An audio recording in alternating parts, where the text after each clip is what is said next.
Hello friends, welcome to civil soul. Hydrology का एक lecture complete हो चुका है पहला, जिसमें कि आपने देखा कि हाइड्रोलॉजिकल साइकिल क्या होती है, कुछ डेफिनेशन जैसे कि कैचमेंट एरिया या प्रेसिपिटेशन, इन सब के बारे में आपने पढ़ लिया है। अब इस लेक्चर में हम ये देखेंगे कि रेनफॉल को कैसे मेज़र करते हैं, ठीक है, और कोई मिसिंग रेनफॉल है तो उसको कैसे फाइंड करना है। तो चलिए स्टार्ट करते हैं। Measurement of rainfall. तो रेनफॉल को जो है आप डेप्थ के टर्म में मेज़र करते हैं कि कितनी डेप्थ में रेनफॉल हुई। क्लियर है। और इसको एक इंस्ट्रूमेंट के थ्रू मेज़र किया जाता है जिसको कहते हैं रेन गेज। तो रेन गेज को आप प्लूवियोमीटर भी बोलते हैं, ओम्ब्रोमीटर भी कहते हैं, हाइटोमीटर या ऊडोमीटर, इनमें से इसको कुछ भी बोल सकते हैं। तो रेन गेज होता क्या है? बेसिकली एक ये सिलेंड्रिकल वेसल होता है, एक सिलेंड्रिकल शेप का बर्तन होता है जिसमें आप, जो कि ओपन होता है वाटर को कलेक्ट करने के लिए। क्लियर है। तो उसमें आप वाटर कलेक्ट कर लेते हैं, तो ये कहलाता है रेन गेज। और रेन गेज में जो रेनफॉल मेज़र करते हैं उसको आप डेप्थ के टर्म में मेज़र करते हैं। तो कुछ रिक्वायरमेंट्स हैं कि रेन गेज को इंस्टॉल करना है, उसको सेटिस्फाई करने के लिए कुछ रिक्वायरमेंट फुलफ़िल करनी होती है कि ऐसा नहीं है कि कहीं पर भी आप रेन गेज लगा दें।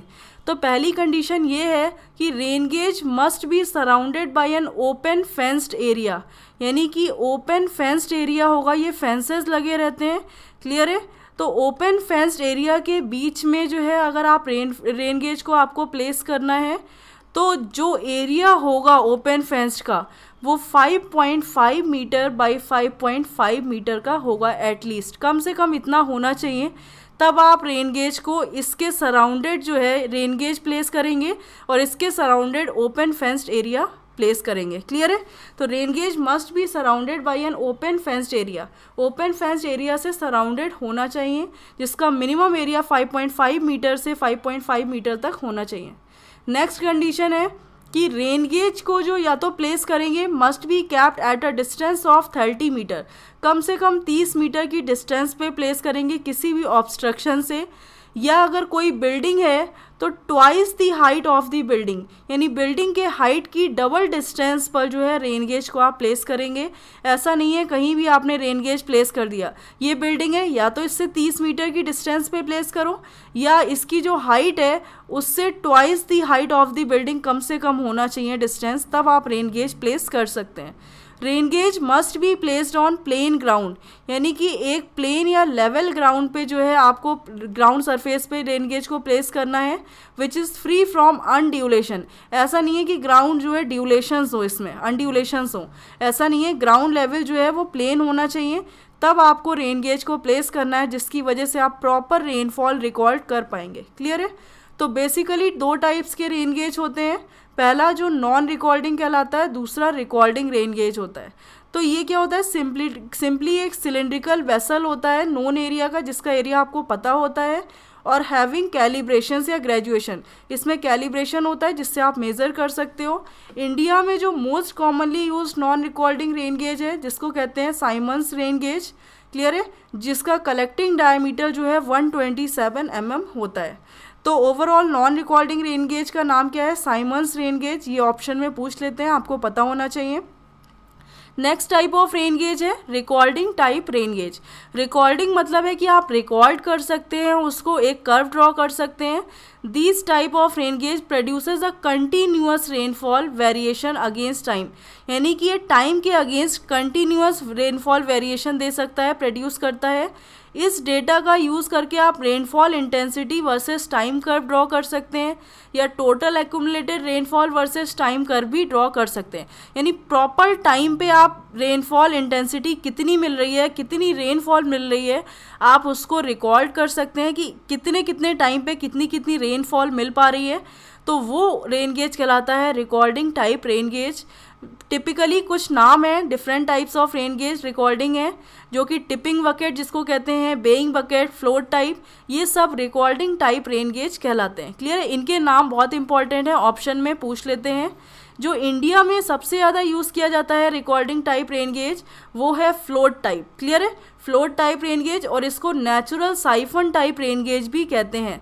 तो आपको दोनों ही नाम ध्यान रखने, या तो फ्लोट टाइप बोलेंगे या natural siphon type rain gauge कहलाता है। ये आपका इंडिया में रिकॉर्डिंग टाइप रेन गेज है। नेक्स्ट देख लीजिए कि latest improvement rain gauge technologies as follows. कुछ लेटेस्ट इम्प्रूवमेंट किए गए हैं रेन गेज टेक्नोलॉजी में, जैसे कि एक रेन गेज है टेलीमीटरिंग रेन गेज। ये बेसिकली एक रिकॉर्डिंग टाइप रेन गेज कहलाता है, जो कि कुछ इलेक्ट्रॉनिक यूनिट्स को कंटेन करता है so as to transfer rainfall data to the base station, जिसकी हेल्प से आप रेनफॉल डेटा को ट्रांसफ़र कर सकते हैं बेस स्टेशन पे और क्लियरली वो कर्व को ड्रॉ कर लेंगे ईजिली। यानी direct rainfall data base station पे ट्रांसफ़र हो जाएगा जहाँ पर आप कर्व को ड्रॉ कर रहे हैं। क्लियर है। रेडॉल टेक्नोलॉजी है, ये क्या मेज़र करता है, areal extent location and measurement of rain storm. कितनी रेन स्टॉर्म हो रही है वो मेज़र कर लेता है और एरियल एक्सटेंट की लोकेशन भी बता देता है ये। तो rainfall over a large area can be measured with good accuracy, यानी लार्ज एरिया की जो रेनफॉल है अच्छी एक्यूरेसी के साथ रेडॉल टेक्नोलॉजी से आप मेज़र कर सकते हैं। तो ये जो मेज़र करते हैं मेट्रोलॉजिकल रेडार्स ऑपरेट करता है वेवलेंथ की रेंज में, यानी वेवलेंथ के टर्म में मेज़र करता है, जिसकी रेंज 3 to 10 सेंटीमीटर होती है। लैम्डा यानी वेवलेंथ की रेंज जो है वो 3 to 10 सेंटीमीटर होगी।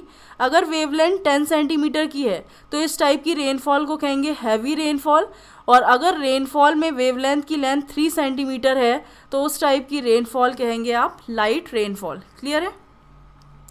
नेक्स्ट टर्म आता है रेन गेज नेटवर्क। तो फॉर एनालाइजिंग रेन स्टॉर्म या फाइंडिंग पीक फ्लड डिस्चार्ज, कितना मैक्सिमम डिस्चार्ज मिल रहा है, या forecasting flood and drought, flood को फोरकास्ट करना है कि कब फ्लड आएगा, ड्रॉट कब आएगा, a proper distribution of rain gauge station is required. तो डिस्ट्रीब्यूशन जो है रेन गेज का वो रिक्वायर्ड है बहुत ज़्यादा, कि कितनी दूरी पर या कितने किलोमीटर स्क्वायर एरिया में आप कितने रेन गेज प्लेस करेंगे। तो कुछ WMO वर्ल्ड मेट्रोलॉजिकल ऑर्गेनाइजेशन ने कुछ रिकमेंडेशन दी है। WMO की फुल फॉर्म होती है वर्ल्ड मेट्रोलॉजिकल ऑर्गेनाइजेशन। इसका हेड क्वार्टर जो है वो जेनेवा में है, स्विट्ज़रलैंड में। तो ये इनने कुछ रिकमेंडेशन दी है, जैसे कि फ्लैट रीजन या टेम्परेट रीजन के लिए, for flat region of temperate, tropical and mediterranean zone. तो इन जोन पे अगर फ्लैट रीजन है, फ्लैट है ओवरऑल, तो जो रिक्वायरमेंट है वो 1 स्टेशन पर 600 या 900 किलोमीटर स्क्वायर तक एक स्टेशन की रिक्वायरमेंट है सिर्फ। लेकिन अगर रीजन माउंटेनियस रीजन है तो उस केस में आप 100 से 250 किलोमीटर स्क्वायर एरिया में एक स्टेशन प्लेस करेंगे। लेकिन अगर एरिड या पोलर रीजन है, एरिड पोलर मतलब वहाँ पे सूखा है, ज़्यादा बारिश नहीं हो रही है, तो वहाँ पे 1500 से 10,000 किलोमीटर स्क्वायर में भी आप एक स्टेशन प्लेस कर सकते हैं। क्लियर है। कुछ इंडियन स्टैंडर्ड रिकमेंडेशन है, IS रिकमेंडेशन, जिनने अपना कुछ अलग वैल्यूज़ दी हैं। जैसे कि इनने कहा है प्लेन रीजन के लिए रिक्वायरमेंट जो है 520 किलोमीटर स्क्वायर में एक स्टेशन प्लेस करेंगे। अगर region having average elevation of 1000 metre, यानी कि जिसमें अगर एलिवेशन जो है वो 1000 मीटर से ऊपर है, तो आप वहाँ पर 260 से 390 किलोमीटर स्क्वायर में एक स्टेशन प्लेस करेंगे। और अगर हिली रीजन है जहाँ पर हैवी रेनफॉल हो रही है, तो वहाँ पर आप 130 किलोमीटर स्क्वायर में एक स्टेशन प्लेस करेंगे। ये कुछ IS के रिकमेंडेशन है और ये कुछ WMO के रिकमेंडेशंस हैं। क्लियर है।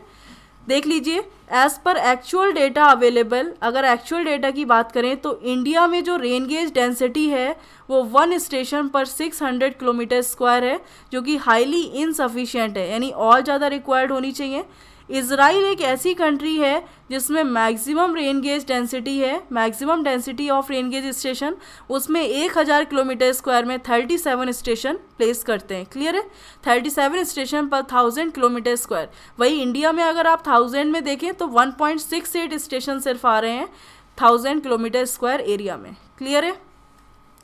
एज़ पर WMO यानी वर्ल्ड मेट्रोलॉजिकल ऑर्गेनाइजेशन के रिकमेंडेशन के अकॉर्डिंग 10% रेन गेज जो है वो रिकॉर्डिंग टाइप होने चाहिए। यानी अगर टोटल रेन गेज 10 हैं तो उसका 10% 1 जो है वो रिकॉर्डिंग टाइप होना चाहिए और 9 जो है वो नॉन रिकॉर्डिंग टाइप होना चाहिए। यानी कि एटलीस्ट 1 तो रिकॉर्डिंग टाइप होना ही चाहिए, एटलीस्ट 1। उसके ऊपर आप कितने भी प्लेस कर सकते हैं, लेकिन कम से कम 10% जो है वो रिकॉर्डिंग टाइप होना चाहिए। अब नेक्स्ट टर्म आता है optimum number of rain gauges. अब आपको ये बताना है कि कितने रेन गेजेस की रिक्वायरमेंट है। तो इसको कैपिटल एन से डिनोट करते हैं कि कितने नंबर रेन गेज के चाहिए। तो it can be calculated on the basis of allowable percentage error के बेसिस पर कैलकुलेट करते हैं, and the variation in the rain above available rainfall data, कि कितना रेनफॉल डेटा में वेरिएशन है। If n is the optimum number of rain gauge, तो n का जो फॉर्मूला होता है that will be equal to CV upon epsilon whole square. Clear है? तो ये होता है epsilon optimum number of rain gauge, जहाँ पे CV क्या है, जिसको कहते हैं कोफिशिएंट ऑफ वेरिएशन, यानी कि कोफिशिएंट ऑफ वेरिएशन कहलाता है, जिसकी वैल्यू होती है सिग्मा अपॉन एक्स बार। क्लियर है? जहाँ एक्स बार क्या है, आपका ओवरऑल मीन रेनफॉल वैल्यू है, और आपकी जो सिग्मा है वो है आपका स्टैंडर्ड डेविएशन। क्लियर है? स्टैंडर्ड डेविएशन की जब आप वैल्यू निकालते हैं, जो भी रेनफॉल हुई है उसका मीन ले लेंगे, वो एक्स बार है, और स्टैंडर्ड डेविएशन का फॉर्मूला होता है root of XI minus x bar whole square summation of XI minus x bar whole square upon n minus 1। ये स्टैंडर्ड डेविएशन का फॉर्मूला है। क्लियर है?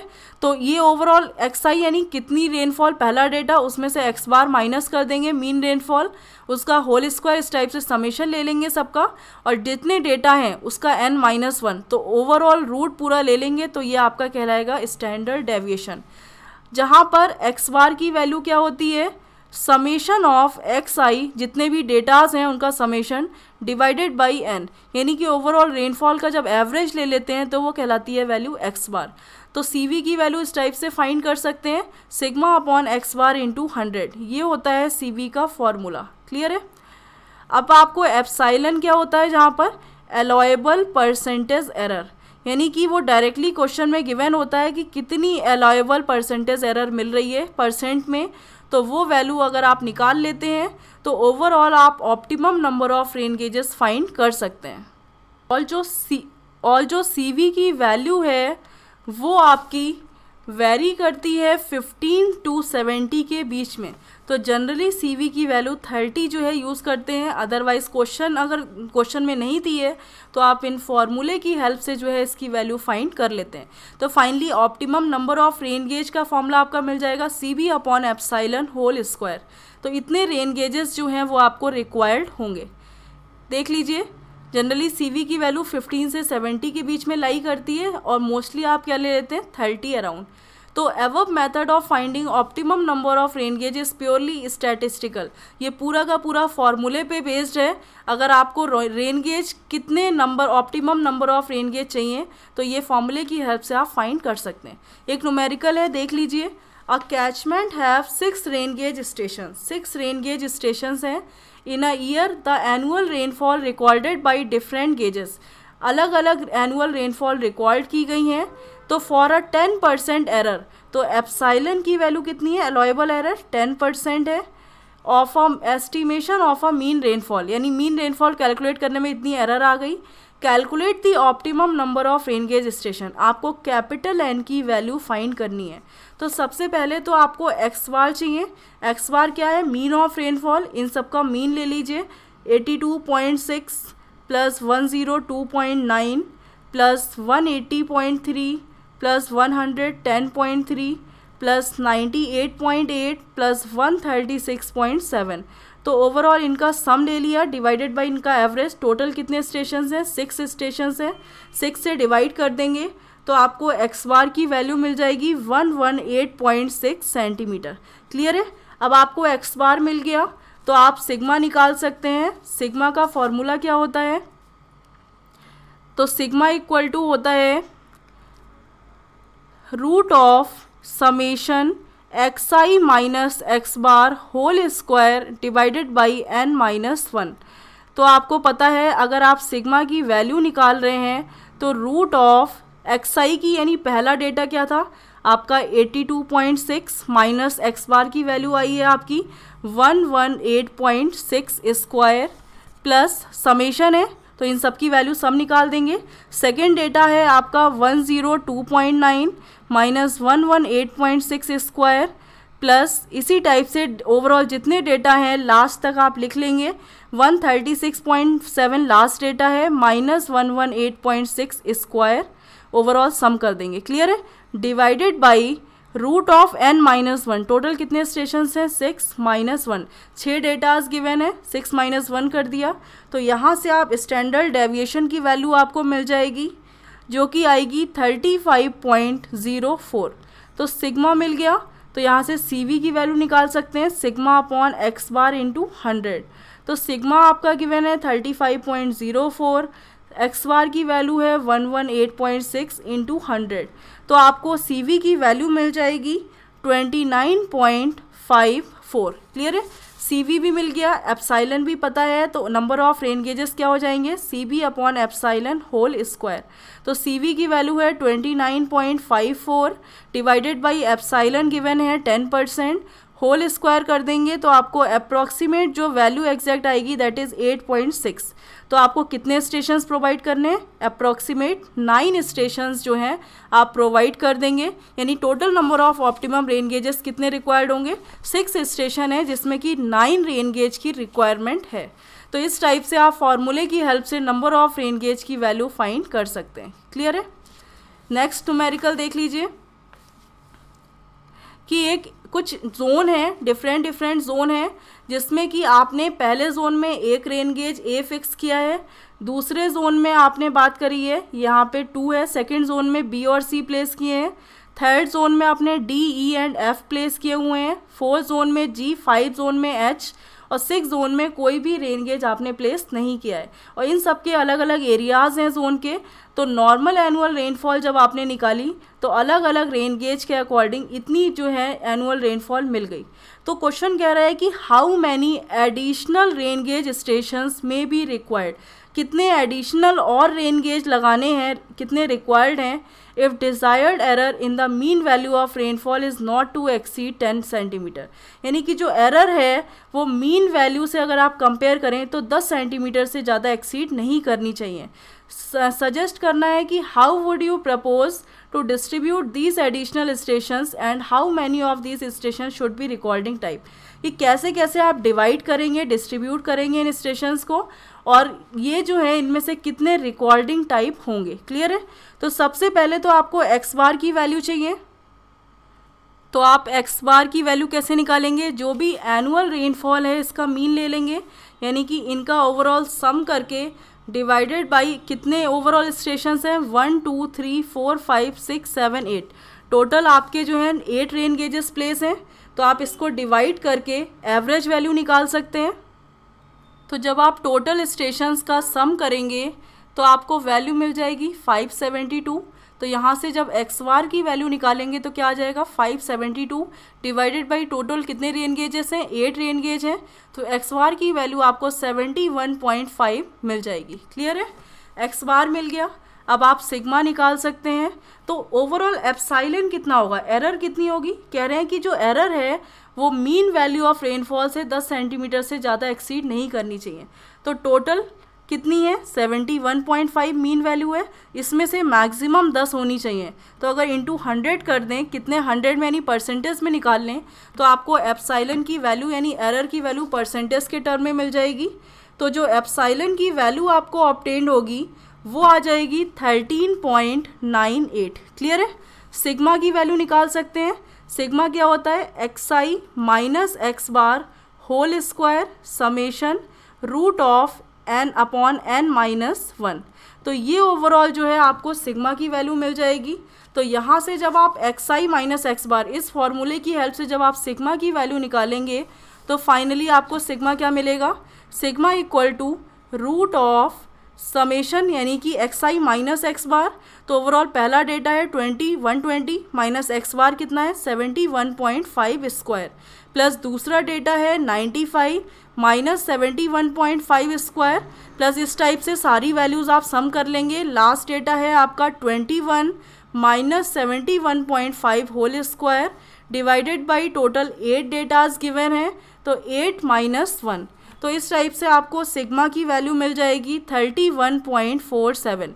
सिग्मा मिल गया, एक्स बार मिल गया, सी वी निकाल सकते हैं sigma upon x bar into 100। तो सिग्मा की वैल्यू है 31.47, एक्स बार की वैल्यू आप निकाल चुके हैं 71.5 इंटू 100।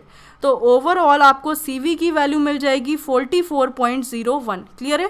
तो optimum number of rain gauge कितना होगा, C V upon epsilon whole square, जहाँ C V coefficient of variation की वैल्यू कितनी है 44.01। एप्साइलन की वैल्यू आप निकाल चुके हैं क्वेश्चन में, तो एप्साइलन की वैल्यू आपकी कितनी आ रही है 13.98। क्लियर है? तो यहाँ पे जब आप पुट कर देंगे ओवरऑल 13.98 होल स्क्वायर कर दीजिए तो आपको overall number of rain gauge मिल जाएंगे। तो 9.9 वैल्यू आ गई। तो अप्रॉक्सीमेट कितने नंबर ऑफ रेन गेजेस हो गए 10। लेकिन आप जब क्वेश्चन में देख रहे हैं तो कह रहे हैं कि how many additional rain gauge stations may be required. तो जनरली प्रोवाइड कितने कर रखे हैं 1 2 3 4 5 6 7 8, यानी टोटल 8 प्रोवाइड कर रखे हैं, लेकिन रियल में कितने रिक्वायर्ड हैं 10 थे। तो कितने एडिशनल हो गए, 2 रेन गेज स्टेशंस और एडिशनल हो गए। तो अगर आप यहाँ पे निकालें कि एडिशनल रिक्वायर्ड रेन गेज, तो आपको कितने एडिशनल रिक्वायर्ड हो जाएंगे। तो आपको पता है कि ओवरऑल ऑलरेडी 8 तो प्रोवाइड कर रखे हैं, तो 10 - 8 कर देंगे तो 2 कितने आ गए एडिशनल। तो आपको ये बताना है कि ये दो रेन गेज को कैसे डिस्ट्रीब्यूट करें। तो अगर आप एरिया देखें तो 85 किलोमीटर स्क्वायर एरिया है, तो उसमें 1 प्रोवाइड कर रखा है। 290 किलोमीटर स्क्वायर एरिया में 2 प्रोवाइड हैं। इसका मतलब है कि एक रेन गेज कितने एरिया में प्रोवाइड है, अप्रॉक्स 145 किलोमीटर स्क्वायर में। यहाँ पे अगर आप देखें 395 में 3 प्रोवाइड है।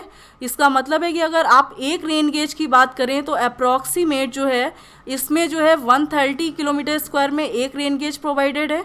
लेकिन यहाँ पर अगर आप देख रहे हैं 230 किलोमीटर स्क्वायर में सिर्फ एक प्रोवाइडेड है।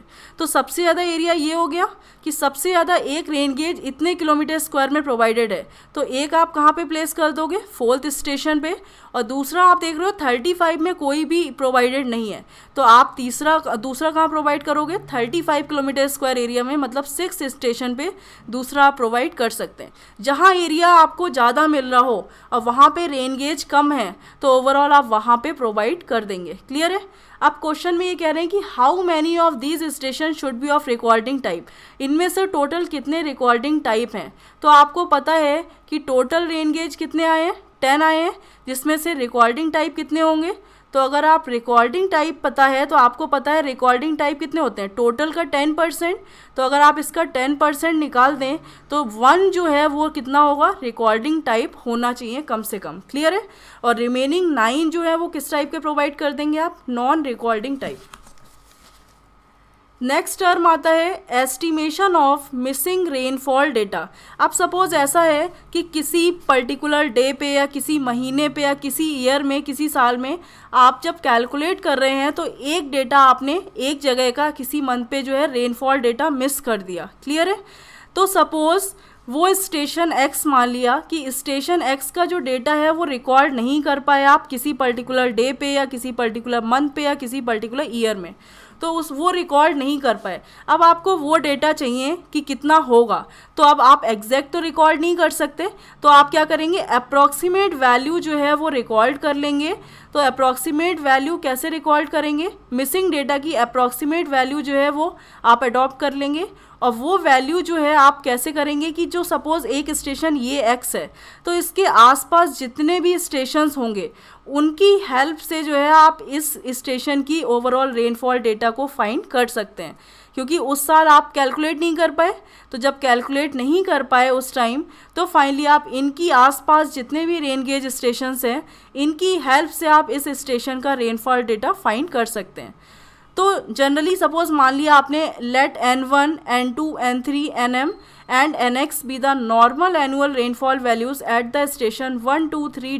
m into x and x, यानी कि सपोज डिफरेंट स्टेशंस हैं एक स्टेशन एक्स है जिस पे फाइंड करना है, तो उस पे आपने नॉर्मल एनुअल रेनफॉल की वैल्यू मान ली एन एक्स है, और 1 2 3 4 5 डॉट डॉट एम ये स्टेशन जो आसपास एक्स के आसपास सराउंडिंग स्टेशंस हैं जिनमें नॉर्मल एनुअल रेनफॉल की वैल्यूज़ आपने रिकॉर्ड की हुई हैं N1 N2 N3 N dot dot NM। Clear है? तो सबसे पहले आपको ये पता होना चाहिए कि नॉर्मल एनुअल रेनफॉल होती क्या है। एवरेज एनुअल रेनफॉल आप पढ़ चुके हैं, तो एवरेज एनुअल रेनफॉल क्या थी? तो वो रेनफॉल थी जो वो एनुअल रेनफॉल थी जो 35 साल की एनुअल रेनफॉल का जब आपने एवरेज लिया तो वो आपकी क्या कहलाई? Average annual rainfall.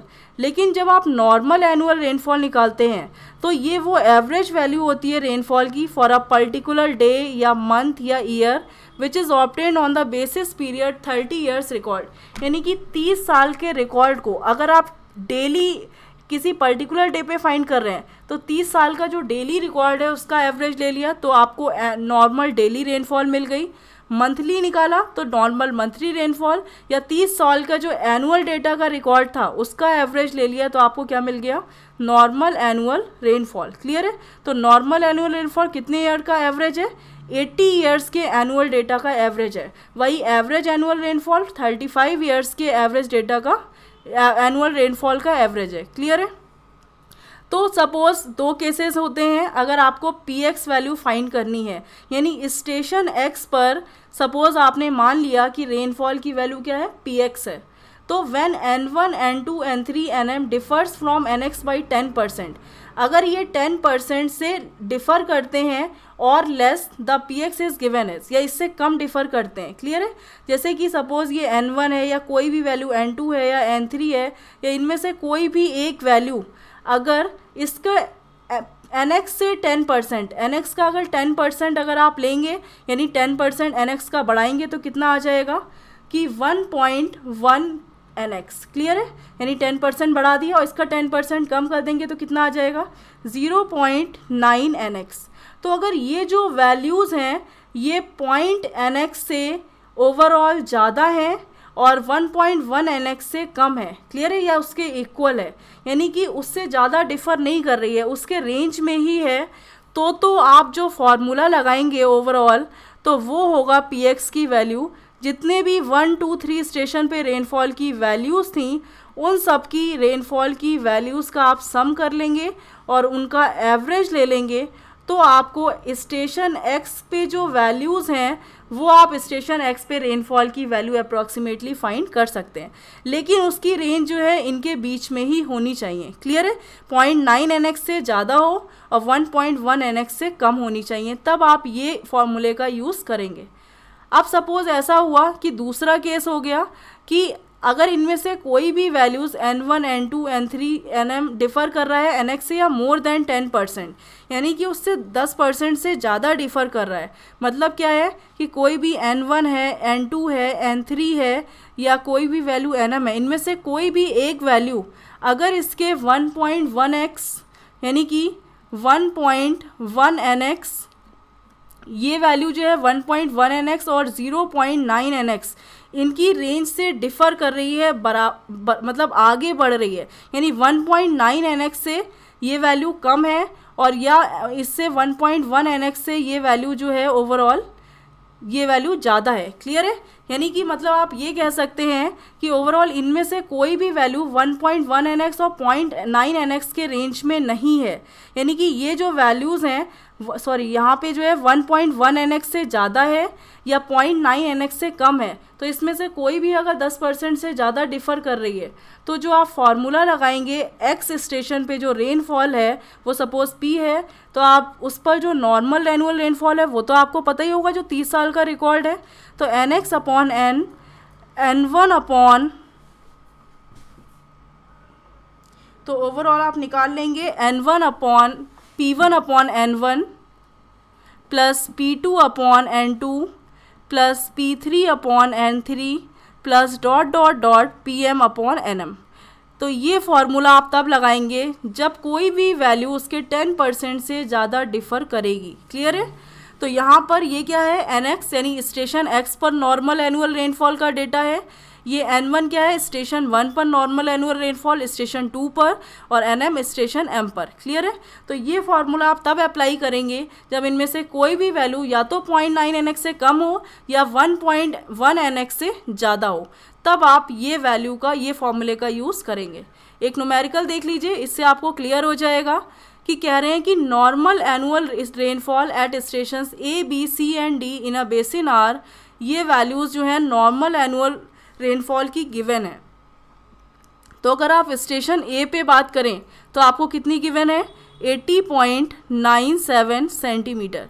वही स्टेशन B पर नॉर्मल एनुअल रेनफॉल की वैल्यू अगर आप देखें तो 67.59 सेंटीमीटर, और अगर आप C स्टेशन पर नॉर्मल एनुअल रेनफॉल की वैल्यू देखते हैं तो 76.28 सेंटीमीटर, और अगर आप D स्टेशन पे नॉर्मल एनुअल रेनफॉल की वैल्यू देखते हैं तो 92.01 सेंटीमीटर।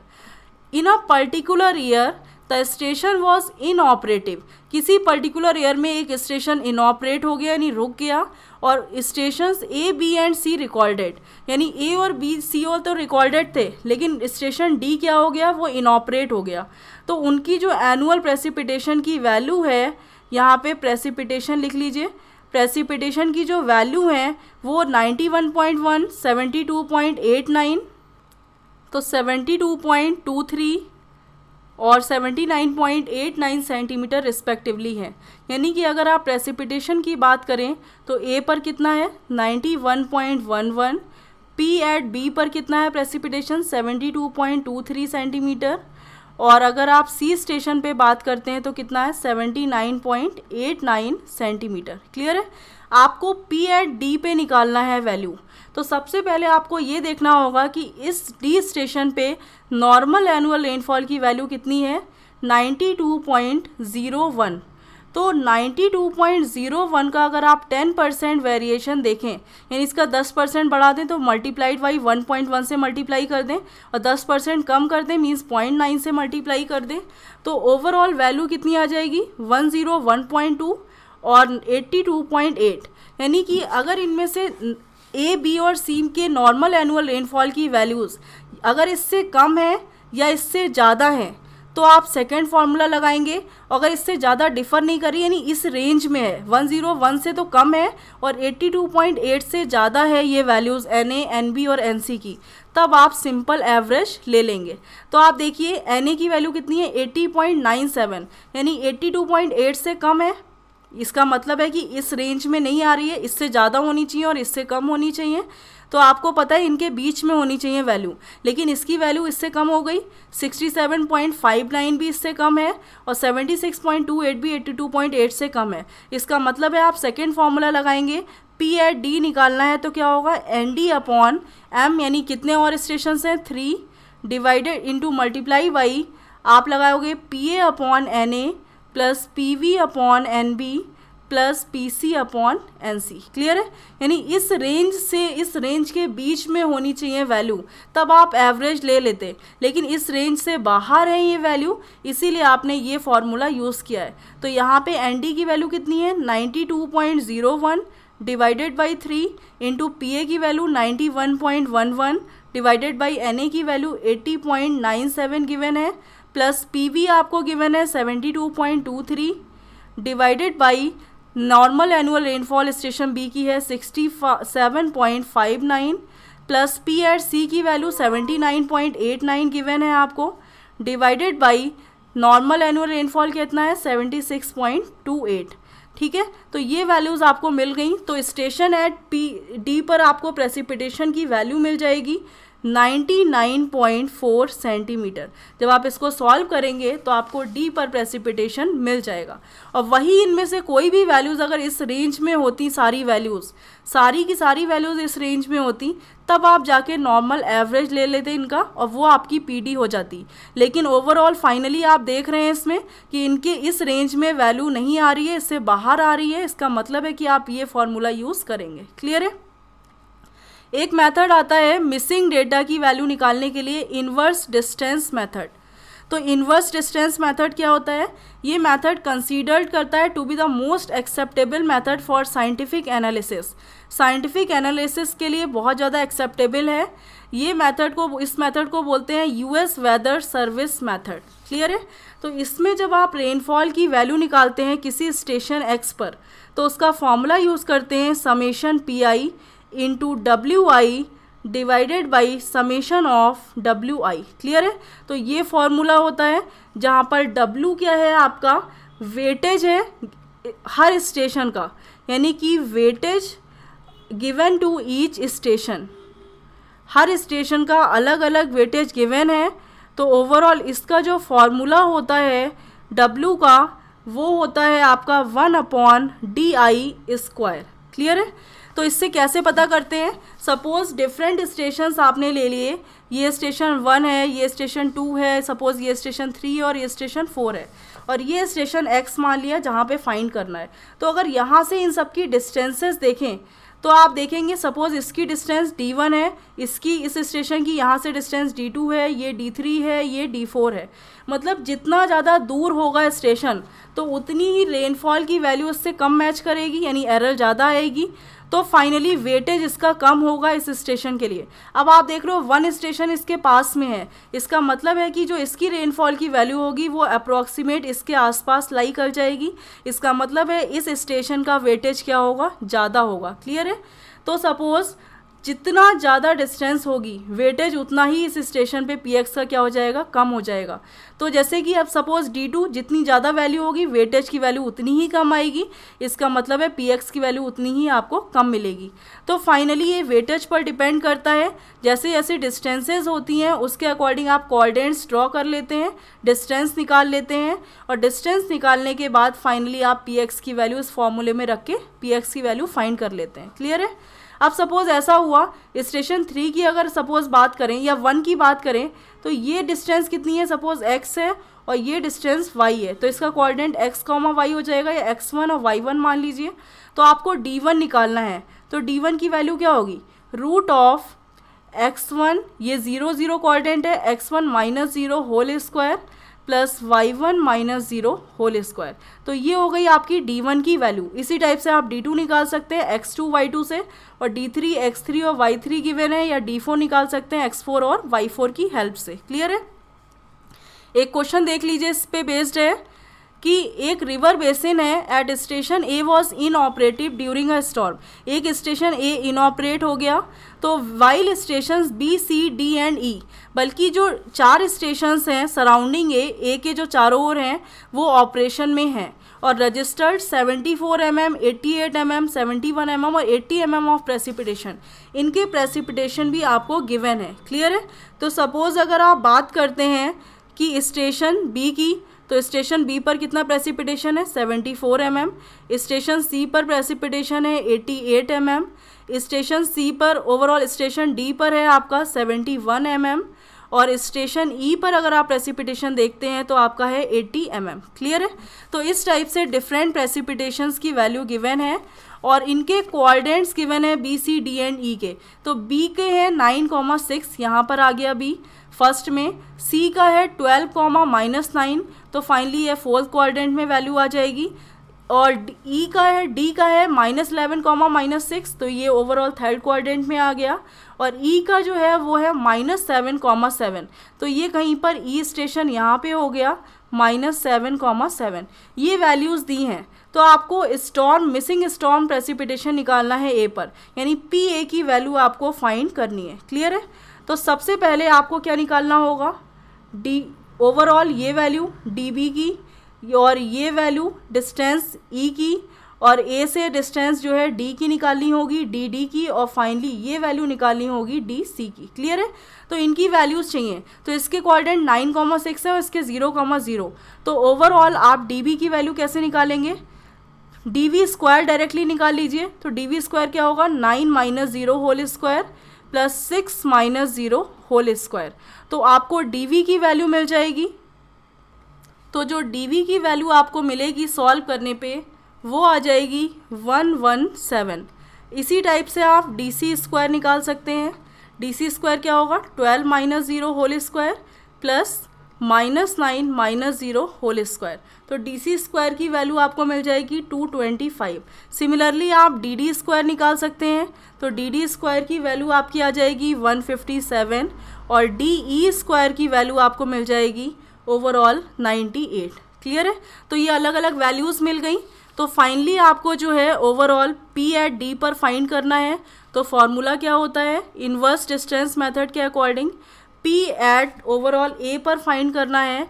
तो आपको फॉर्मूला होता है summation P I W I upon summation of W आई, जहाँ डब्ल्यू आई की वैल्यू क्या होती है 1 अपॉन डी आई स्क्वायर। तो यहाँ पे अगर आप निकालें पहले स्टेशन के लिए तो ओवरऑल आपको पता है कि क्या होगा, P B into 1 upon D B square plus दूसरा स्टेशन क्या है P C into 1 upon D C square plus P D into 1 upon D D square plus P E into 1 upon D E square. तो यहाँ values put कर देंगे divided by summation of W I, यानी 1 upon D B square plus 1 upon D C square plus 1 upon D D square plus 1 upon D E square. तो जब आप सारी values precipitation की इसमें पुट करेंगे तो ओवरऑल आपको प्रेसिपिटेशन एट ए मिल जाएगा 77.54। क्लियर है? 77.54 mm जो है वो आपको प्रेसिपिटेशन फाइंड हो जाए। इस टाइप से जो है आप इन्वर्स डिस्टेंस मेथड के अकॉर्डिंग भी ये वैल्यूज़ जो हैं फाइंड कर सकते हैं। किसी भी मिसिंग रेनफॉल डेटा की वैल्यू आप फाइंड कर सकते हैं। Thank you friends. आगे के लेक्चर्स, आगे के टॉपिक जो हैं वो नेक्स्ट वीडियो में कंटिन्यू करूँगी। Thank you.